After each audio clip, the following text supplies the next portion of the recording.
5 बार के विधायक, ममता सरकार में मंत्री तापस रॉय ने पहले अपने विधायक पद से इस्तीफा दिया और उसके बाद 2 दिन के अंतराल पर भारतीय जनता पार्टी ज्वाइन कर ली। आप कहेंगे इसमें कौन सी बड़ी बात है, हर दूसरे दिन कोई न कोई दूसरे दल का नेता बीजेपी में आ ही रहा है। ममता दीदी के करीबी और बंगाल जब बीजेपी ज्वाइन करते हैं तो खबर बननी ही थी, लेकिन खबर इसलिए भी बनी कि तापस रॉय पर 2 महीने पहले ईडी का छापा पड़ा था और वही तापस रॉय 2 महीने बाद भारतीय जनता पार्टी में चले जाते हैं। जब ऐसा होता है तब टीएमसी के जो सांसद हैं और ममता बनर्जी के जो भतीजे हैं, उन्होंने लिखा वॉशिंग मशीन की गाथा जारी है। ईडी के छापे के 2 महीने भी नहीं बीते, तापस रॉय बंगाल विरोधी गिरोह में शामिल हो गए। ये तस्वीर बंगाल के लोगों के साथ भाजपा के व्यवहार का सबूत है, इसलिए इन्हें अक्सर जमींदार कहा जाता है। ट्वीट और भी कई आए, ये अभिषेक बनर्जी का ट्वीट था, लेकिन थोड़ी देर के लिए क्रोनोलॉजी समझिए। 12 जनवरी 2024 को नगर पालिका भर्तियों में हुई कथित धांधली के चलते ईडी ने तापस रॉय के घर पर रेड की। तापस हताश थे कि अब उनका क्या होगा। उनके घर पर जब ईडी का छापा पड़ा तब ममता बनर्जी ने चुप्पी साध ली। इसी के साथ वो 4 मार्च को जो है तापस रॉय ने विधायक पद से इस्तीफा दे दिया। 2 दिन बाद जब 6 मार्च को बंगाल बीजेपी अध्यक्ष सुकांत मजूमदार और बंगाल विधानसभा में नेता प्रतिपक्ष शुवेंदु अधिकारी ने उन्हें बीजेपी ज्वाइन कराई, तब कई सारे सवाल उठने लग गए। आज तक के सहयोगी ने जब तापस रॉय से टीएमसी छोड़ने की वजह पूछी तो उन्होंने बताया 12 जनवरी के दिन जो कुछ हुआ था उसके बाद मेरी पार्टी की ओर से ना कोई बयान आया, ना कोई चर्चा और ना ही मुझसे कोई बातचीत हुई। सुनिए। जैसे हम सिंगूर, नंदीग्राम, छोटा अंगारिया इस सब को विरोध करते थे, वैसे ही हम बकटुई संदेशकाली भी मेरा दिल को चैन नहीं दे पा रहा है। उसके बाद तो बहुत सारी चीजें हैं। 12 जनवरी एक अचानक एक घटना घटी। दुखी है मैं और मेरा परिवार। मेरा वाइफ, मेरा बेटा बाहर रहते हैं, मेरा बेटी। पार्टी की तरफ से कोई बयान नहीं, कोई बातें नहीं, कोई चर्चा नहीं, बुलावा नहीं।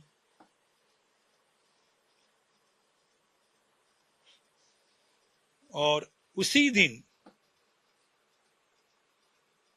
सभी पार्टी के मुखपात्र लीडर, वो बीजेपी के हो, कांग्रेस का हो, सीपीएम का हो, आईएसएफ का हो, सभी मेरा ईडी जो रेड का निंदा किया और मेरा परिवार का पीछे खड़ा हुआ। तापस रॉय के इस बयान पर टीएमसी नेता शांतनु सेन ने कहा कि पार्टी नेतृत्व ने आपसे बात की थी, लेकिन आपसे बात करके समझ आया था कि आपको बड़ा ऑफर मिल चुका है। आप बोल रहे हैं ईडी रेड होने के बाद कोई आपसे कोई पूछा नहीं, पार्टी का कोई आदमी आपके पास गया नहीं है, तो सरासर झूठ है। आपका फोन 2 दिन के लिए सीज कर दिया गया था ना, और 2 दिन बाद आपका फोन जब डीएक्टिवेटेड हुआ, हमारा पार्टी लीडरशिप आपसे कांटेक्ट किया था, लेकिन हमारा पार्टी लीडरशिप आपसे बात करके ये समझ गया तब तक आपको या तो डर आ गया होगा, नहीं तो बड़ा ऑफर आ गया होगा, आप अपना मन बना लिया। बंगाल विधानसभा में नेता विपक्ष शुवेंदु अधिकारी ने बताया कि तापस रॉय को बीजेपी में शामिल करने का फैसला केंद्रीय नेतृत्व से बात करने के बाद लिया गया है। रॉय जांचे और परखे राजनेता है। बात तो सही है, अभी ईडी ने जांच शुरू ही की थी और 2 महीने में जांच भी लिया, ऐसा कहा जा सकता है। जांचे परखे हैं, 5 बार के विधायक हैं। कोलकाता में हमारे पास बहुत से समर्थक हैं, लेकिन कोई क्रेडिबल लीडर नहीं है, इसलिए रॉय इस गैप को भरने के लिए बिल्कुल ठीक है। इंडियन एक्सप्रेस में छवि खबर के मुताबिक ऐसी अटकलें चल रही हैं कि तापस रॉय को कोलकाता नॉर्थ से लोकसभा चुनाव में भाजपा उम्मीदवार बना सकती है। 52 साल के राजनीतिक करियर में तापस रॉय कुछ वक्त कांग्रेस में रहे, तकरीबन 23 बरस टीएमसी के साथ रहे और अब बीजेपी के साथ चले गए। बीजेपी की ओर से उन्हें कौन सी जिम्मेदारी मिलेगी ये तो आने वाला वक्त बताएगा, लेकिन सवाल ये है कि किसी नेता पर ईडी का छापा पड़ता है, ईडी की जांच चल रही है और वो फिर बीजेपी में जाता है, तो विपक्षी सवाल उठाते हैं कि कहीं इसका कोई कनेक्शन तो है नहीं कि ईडी एक तरफ छापा मार रही है। और ये केस और पहले भी देखे जा चुके हैं भाई।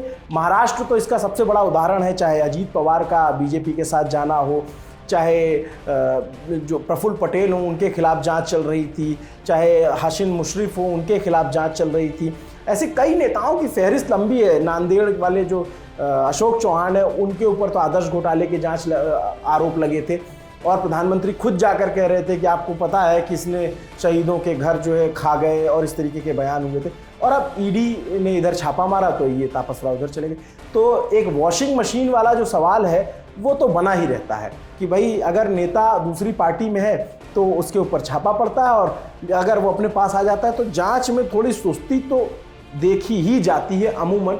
ऐसा हम लोगों ने कई केसेस में देखा है। और दूसरी बात ये कि जो बीजेपी के सांगली से सांसद हैं संजय पाटिल, उनका एक बयान सुनिएगा। वो कहते हैं कि हम तो दिखाने के लिए 40 लाख का लोन बताते हैं, हमने कितना लोन दिया है अगर पता चल गया तो ईडी भी परेशान हो जाएगी। हम तो यहाँ हैं इसलिए हमको जांच से डर नहीं लगता, और हमारी बात अगर रिकॉर्ड भी होगी तब भी मेरा कुछ नहीं होगा। और बहुत पहले बयान दिया था, उनका कुछ हुआ भी नहीं। एक और हर्षवर्धन पाटिल है, उनका बयान आप सुनेंगे तो उनसे जब मंच पर पूछा जाता है कि भाई आप बीजेपी में आ गए तो वो हंसने लग जाते हैं, फिर एक नेता की तरफ इशारा करके कहते हैं कि हम यहाँ पे हैं, हमको बड़ा सुकून चैन है, यहाँ जाँच वाँच नहीं होती है। तो इस तरीके के बयान आते रहे, तो तापस रॉय का कनेक्शन भी उसी तरीके से जोड़कर देखा जा रहा है। बाकी तापस रॉय बड़े अपने प्रभावशाली नेता हैं। अब भारतीय जनता पार्टी को कितनी वो मदद पहुंचाएंगे और आने वाले लोकसभा चुनाव में क्या सक्सेसफुल रहेगी बीजेपी, बंगाल में कितनी सीटें आएंगी, जितनी पिछली बार 18 सीटें आई, क्या उससे बढ़ेंगी या कम होगी, ये भी बड़ी देखने वाली बात होगी। नमस्ते, मेरा नाम अभिनव पांडे है, देखते रहिए दी लल्लन टॉप। आपके लिए खबर लिखी थी हमारे साथी रजत ने। शुक्रिया।